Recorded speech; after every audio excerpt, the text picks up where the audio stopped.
Sugar Mess Let's Play Jolly Battle is unfortunately, like the name implies, a bit of a mess. I went into this game hoping it would be more of a sweet disaster, but after my time playing, I'm sad to say that I can't fully recommend playing Sugar Mess.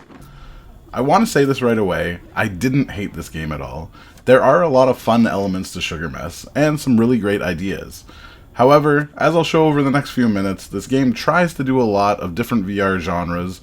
Rather than sticking to just one style and executing that one style really well, it falls flat in almost all those other areas.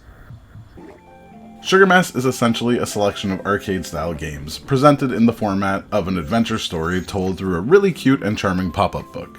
As you flip each page, you unveil more of the story of the Sugar Prince trying to save his kingdom, and at the end of each chapter, you play out what happens in that story. This takes place across multiple styles of gameplay. You start in a wave-style arena shooter where you stand in one place and shoot waves of enemies with your gun.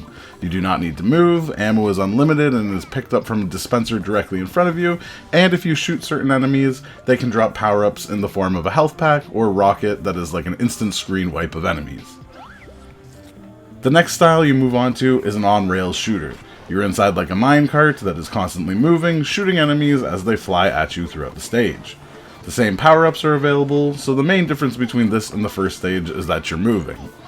This is where one of my first big problems comes into play. I've played many on-rail shooters with my PSVR2, and so far this is the only one that has made me feel motion sickness. I'm not 100% sure what it is that's causing it, but I couldn't stomach these stages for more than a few minutes at a time without feeling really woozy.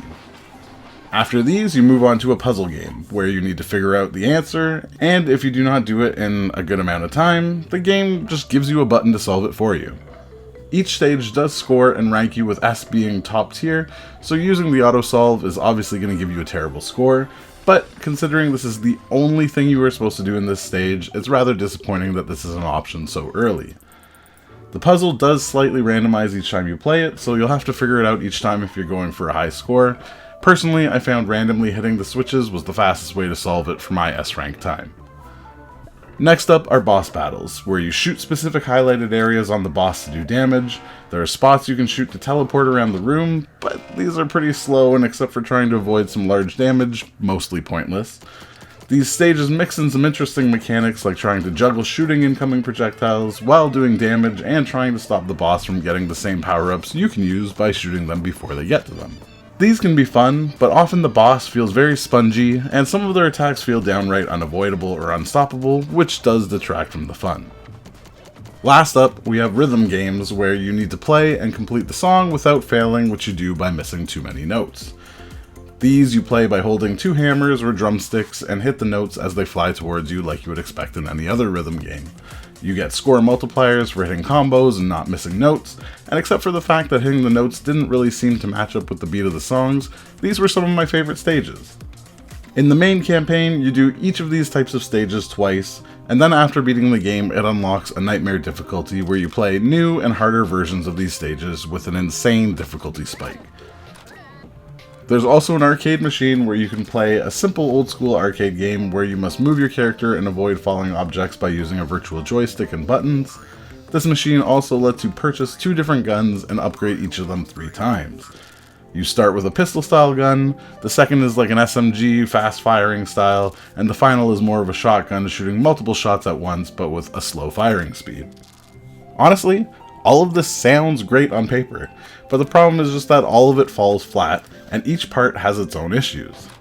The different guns, while they do feel different, the SMG and the shotgun both require you to hold them with 2 hands to stabilize them, otherwise they shoot wildly around. This not only gets tiring after playing for a long while, but it also makes reloading very difficult as you have to take the hand off of the stabilization, grab the ammo to load, which then sometimes will not register properly, and switch the gun from your right hand to your left or your left to your right. Most of the enemies are also far in the distance, and if they get too close to you, you're gonna get hit.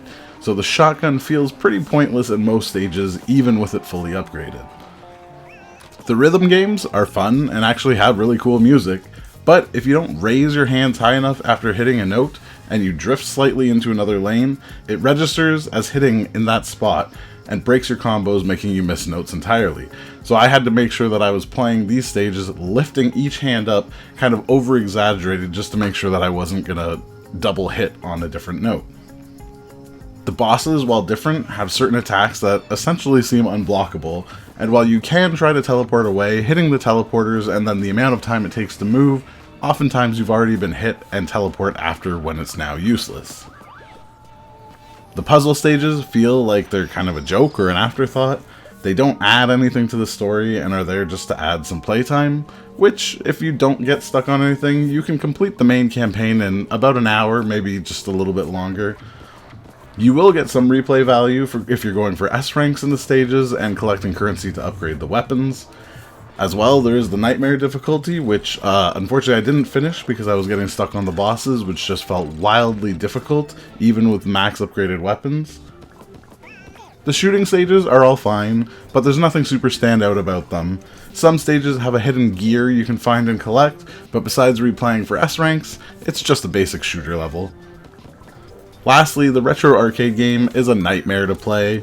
Trying to control the virtual joystick to move back and forth while also trying to push a virtual button to jump just feels bad, and I really couldn't be bothered to keep trying to play it for too long. I do think the visuals are actually nice, and there are some really great music tracks, and while the story isn't anything spectacular, it is presented in an interesting way that was kind of fun.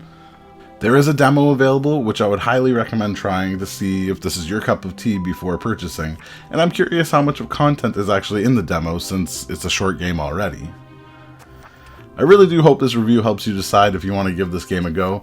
Let me know what you think if you've played it, and as always, happy gaming.